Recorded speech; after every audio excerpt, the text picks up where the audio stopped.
Hello, everyone.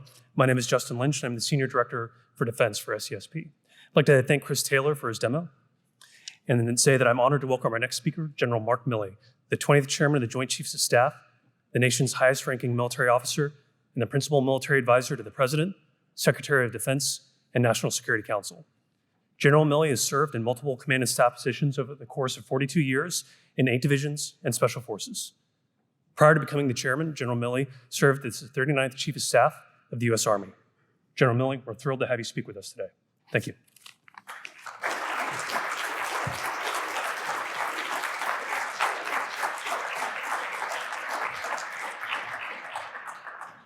I know I'm the last of a long line of distinguished speakers today and panelists, and I'm following a great techno demo. So I will try to keep these remarks on time. And I know that I'm the only thing between you and a rousing reception here following that. But I do want to say that I'm personally very humbled to be invited to do this. I knew Ash Carter quite well, and Stephanie, I want to thank her publicly for her support to Ash over the years. She is an example of resilience and bravery and courage in the face of some very difficult times. And Stephanie, thank you for your leadership. As well as for Ash, and I'll talk more about Ash in just a second, but Stephanie, thank you so much.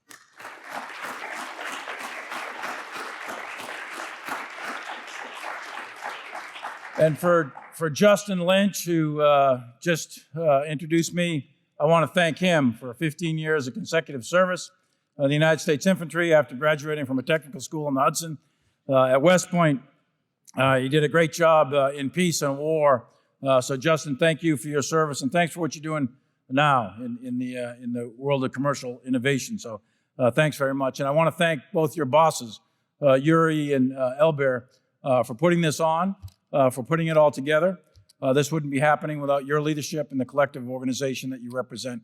And I thank you so much. And I hopefully will meet the intent of this being the first of many on an annual basis. So I think Bob Work may be out here somewhere. I can't see because of lights, but if you're here, Bob, thank you for being here. And Michelle Forner might be here. I don't know if she had to leave or not, but thanks both of you for being here.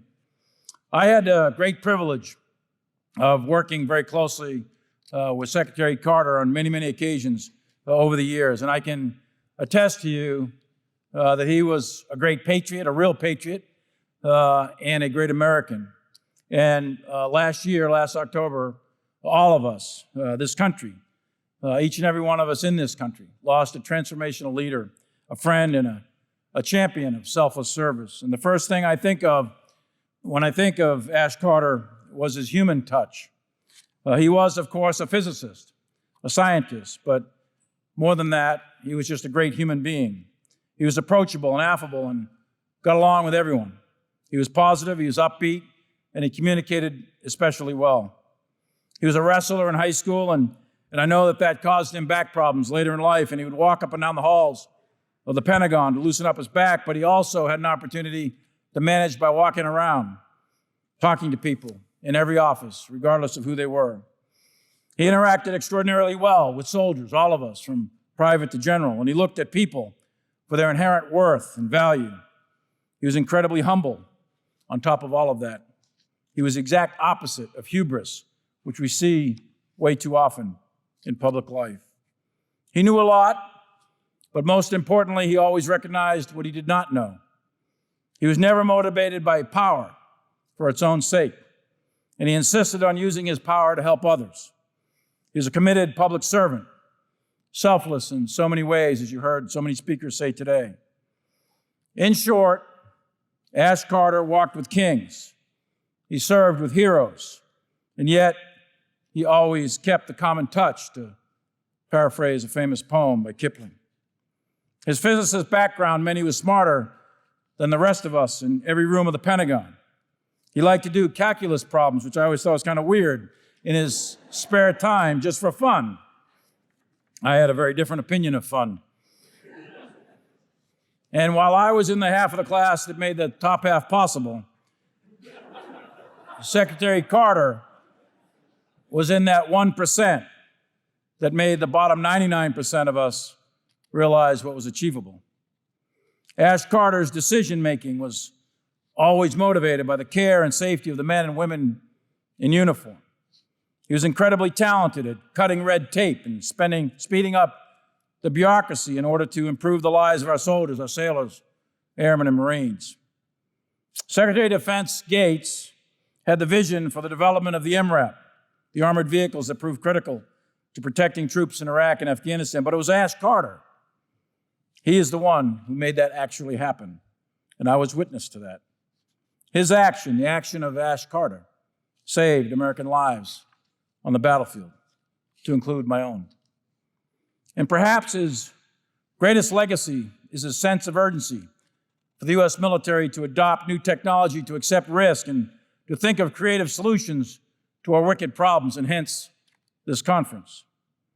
Secretary Carter was forward-thinking. He was always talking about generative AI, while most of us were just trying to figure out our Palm Pilots.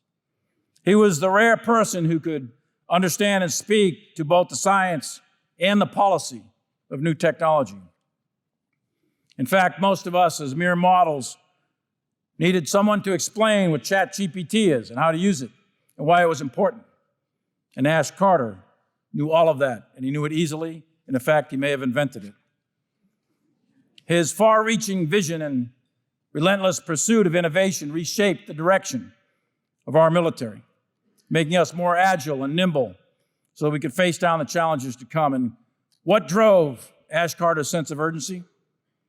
I believe, just one man's opinion, that Ash Carter instinctively understood that we are in the middle of the largest fundamental change in the character of war throughout all of human recorded history. And he also understood that the stakes were enormously high. At the end of the day, it was about preventing great power war and preserving the rules-based international order that had maintained the great power peace for the last 80 years. For the past 8 decades, this system of rules has helped to prevent great power war. There have been smaller wars, to be sure, and terrorism and limited wars and guerrilla wars. But no one in this room, in fact, none of us in uniform in any nation on earth, have lived through a great power war. From the beginning of World War I in 1914 to the end of World War II in 1945, 150 million people were slaughtered in the conduct of war, in the conduct of great power war. My parents fought in World War II. My father hit the beach with the 4th Marine Division at Kwajalein and Saipan and Tinian and Iwo Jima. My mother served with the Navy Medical Corps and took care of the wounded coming back to a hospital in Seattle. My uncle, my father's brother, was hitting the beach at Normandy when his brother, my father, was hitting the beach at Saipan in the summer of 1944. It is difficult for us today in this room to imagine the kinds of casualties that come with great power war. 1.2 million American troops, roughly the equivalent of today's total active duty force, fought in a single battle of the Meuse-Argonne in World War I. Among them was my father's uncle, who was wounded as part of the 26th Yankee Division from Massachusetts. The Meuse-Argonne was the largest battle in American history. The battle began at the end of September 1918 and ended on the last day of the war on 11 November. In this 6-week period, 26,000 Americans were killed in action. 26,000 over an area roughly 24 miles, or about the distance from here to Dulles Airport. And we, the Allies, advanced all of 10 miles. 37 years later at Iwo Jima, where my father landed, there were 7,000 Marines killed and 34,000 wounded in only 19 days. And those are just American casualties. In World War II, the Soviet Union lost 40 million, China 30 million, Germany 15 million, Japan, France, Britain, Italy, all devastated, as well as many other countries. And then there was the institutionalized murder of 6 million Jews and gypsies and gays and disabled and the elderly and anyone who Nazi Germany determined were of no value. 150 million people in 30 years between 1914 and 1945. Add in the potential use of nuclear weapons and you quickly realize how devastating a great power war can be. And Ash Carter understood that. He understood that in a very deep and profound way. He understood the cost and understood the consequences of great power war. And as a physicist, he also understood the horror of nuclear weapons. And as a scholar, he had an incredible understanding of deterrence theories from the Cold War. In fact, he may be one of the very last scholar-statesmen to ever serve in the highest echelons of our government. Ash understood that at the end of World War II, the United States led the victors in setting up the rules-based order to prevent another great power war. And of course, one of those allies, the Soviet Union, decided they didn't like the rules, and they set up another world order called the Warsaw Pact, and that collapsed between 89 and 91. And the rules that the U.S. helped to set up have been governing this world ever since. But now we can all see that that order is fraying. It is not broken, but it is being stretched. And Ash Carter understood that. China is looking to revise the international order in their favor. They want to be the regional hegemon in Asia within the next 10 years. And they want to exceed the U.S. military global power by mid-century, by 2049 to be exact. The People's Republic of China are on the path to potential confrontation with its neighbors and the United States. Russia is at a very dangerous turning point. While China is a rising power, a revisionist power, Russia is a declining power, or a revanchist power. Russia wants to go back to the past and back to when they had an empire. A little over a year ago, we all witnessed Russia illegally invading the sovereign nation of Ukraine, an unprovoked act of aggression, an invasion that undermined the so-called rules-based order. And that war now is entering its 15th month and remains extraordinarily dangerous. Both China and Russia have the means to threaten our interests and our way of life. But we must keep in mind that war with either is neither imminent nor inevitable. And we must continue to deter a great power war, which was the central purpose of Ash Carter's professional life. That is what drove Ash Carter.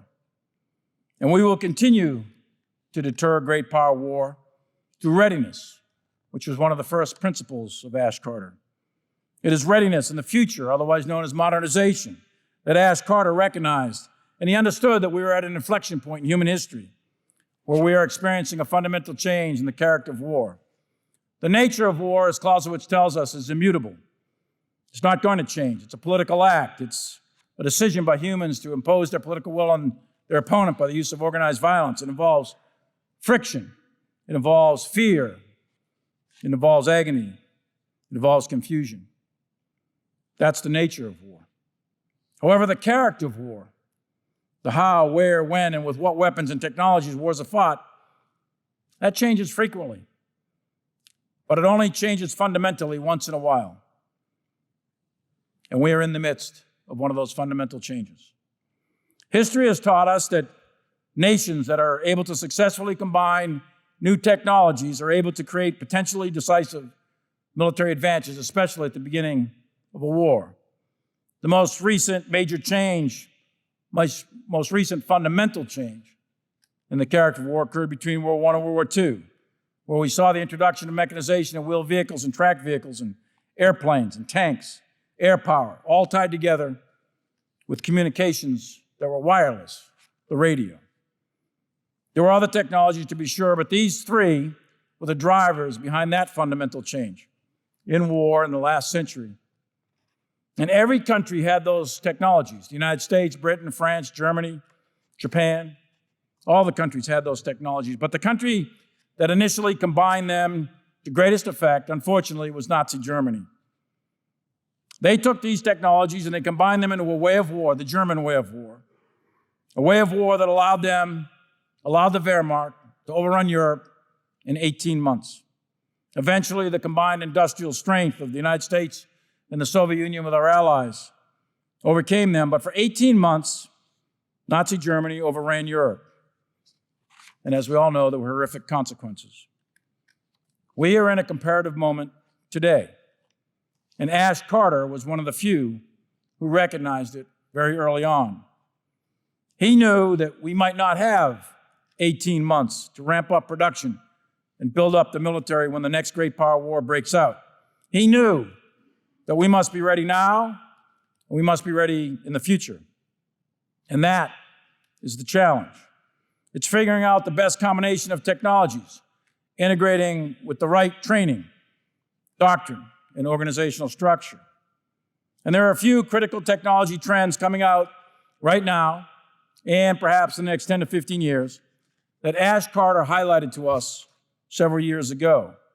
You just had a demonstration on one of them: assured communications, biotech, artificial intelligence, smart manufacturing, 3D printing, all were discussed today.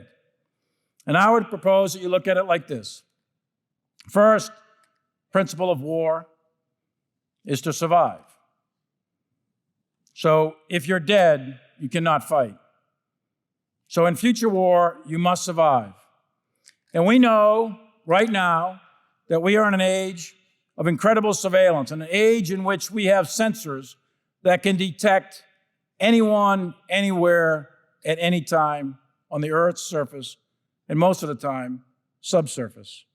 We have the ubiquitous ability to sense the environment right now, today, and that will only increase as we move forward in the years to come. Just think of Fitbits and GPS watches in your iPhone. All of those are sensors today. Think of the space-based capability and the electronic signatures that everything gives. All of that are part of a sensing environment, unlike anything in recorded history. Our ability to see today and sense that environment is literally incredible.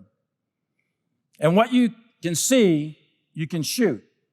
And today, we can shoot at further ranges with greater accuracy than, again, anything in human history. And we can do it with great precision. And now, with the advent of hypersonics, you can do it at speed. So you can shoot at long range with precision at hypersonic speeds. Add in lasers and other forms of non-kinetics. And you can see that our ability to see and shoot in and of themselves dictate a fundamental change in the character of war. Add in that the ability to move with a variety of technologies that are oncoming to us right now. The most important, perhaps, is robotics. Robotics and unmanned aerial vehicles, unmanned ground vehicles, and unmanned maritime vehicles are coming at us at speeds that are just unprecedented. I would tell you that in the next 10 to 15 years, we are going to see a pilotless, or at least partially piloted, Air Force, a sailorless or partially sailorless Navy, and a crewless or partially crewless tank force on the ground. Robotics. And lastly, in a long list of technologies that are coming at us quickly, is perhaps the most powerful of all, the one that Ash Carter had us driving toward, which is artificial intelligence. And what does that give you? That gives you the speed of making decisions faster than your enemy. And we know that Napoleon beat the British on very many occasions, not the final one at Waterloo, but many before that. And he did it because he woke up at 2 in the morning, he was an insomniac, wrote his orders, gave them out to the marshals. The marshals were on their horses, and they were already attacking before the British finished their tea. So the ability to go through the OODA loop, the observe, orient, direct, and act loop, faster than your opponent, the ability to make faster decisions more accurately, is a significant advantage in the conduct of war. Artificial intelligence and quantum computing will give that to the country that masters it for its military application. So to see, to shoot, to move, to communicate, these fundamentals have all been foundational to the conduct of warfighting for centuries. But now we are moving in to a different level of capability. And your military was directed years ago by Secretary Ash Carter to develop those technologies. And those are coming to fruition today. You're seeing that in the Army with the multi-domain task force and long-range fires. You're seeing that in the Marines with the Littoral Regiment. You're seeing that in the Navy with experiments in 5th Fleet in the Central Command Area of Operations with unmanned maritime surface and subsurface vessels. And you see it in the Air Force. These concepts were all initiated by Ash Carter. So again, our challenge is and will be to carry on his legacy, to take these new technologies and merge them into a way of war that gives us a tactical and strategic advantage over the adversary. We do this not to conquer. We do this to prevent war. And to achieve this, we must operate seamlessly in our joint force, as Ash Carter knew that we probably won't have those 18 months. On day one of the next war, we must be fully integrated and able to maneuver through space and time at fast-paced, high-tech, rapidly changing environment, remaining invisible and in a constant state of movement. And to do that, we might prevail. But more importantly, to do that, if your enemy knows it, you'll deter. The way we do that, the method by which we do that, we are initiating the joint warfighting concept, and we're in the third iteration. The first iteration was drafted, briefed, and approved by, you got it, Ash Carter. The JWC is a description of how we intend to fight in the future, and it's going to turn into Joint Pub 1 in just another month or two. The future warfighter will also need to be skilled in breaking down the silos and work across all the various services to solve key problems. And as we look to operationalize that, we have to recruit a wide variety of talent that may not come from our traditional sources. Ash Carter was the first to break down some of those barriers. So the organizational structure we need to implement this, some sort of joint futures organization that will drive the future force. That too was an idea of two people, in fact, Ash Carter and Senator John McCain. Initially conceived by him, it turned into what became known as the Army Futures Command. And the same concept is being worked now for something that we'll consider a Joint Futures Command. And everyone in this room, if we want to deter a great power war, remember what Thucydides had told us. Remember that wars are fought for fear, pride, and interest. Thucydides reminds us that to deter war, you have to remain strong, militarily, economically, and societally. Ash knew that. He knew that intuitively. And your opponent must see that, and they must understand that you have the will to use your strength. And Ash Carter understood that as well. Everyone who's in this room now, anyone who's watching this, and all of us that wear the uniform, we all must recommit ourselves to the vision of Ash Carter. We must always remember that we take our oath to the Constitution. Ash Carter never let us forget that. He was deeply committed as a true patriot, a man who understood the idea that is America, the idea that it doesn't matter if you're male or female, black, white, Asian, or Indian. It doesn't matter what the color of your skin is. It doesn't matter whether you're rich or poor, famous or common, whether you're Catholic, Protestant, Muslim, or Jew, or you choose not to believe at all. Ash Carter knew that this military was open to all Americans and that none of those identifying characteristics mattered. What matters was your commitment, your talent. What matters is that you're an American. What Ash Carter cared about was your merit, your skills, your knowledge, your attributes. He understood it, and he lived it. And he knew that you'd be judged by the content of your character. He was committed to that idea of America. Ash Carter was someone that we all should try to emulate. All that he stood for is what we should recommit ourselves to, the idea that is America. That is what Ash Carter had as his North Star, and it should always be our North Star. Thank you, Stephanie, for having me here. It's a great honor to pay homage to a great American named Ash Carter. Thank you.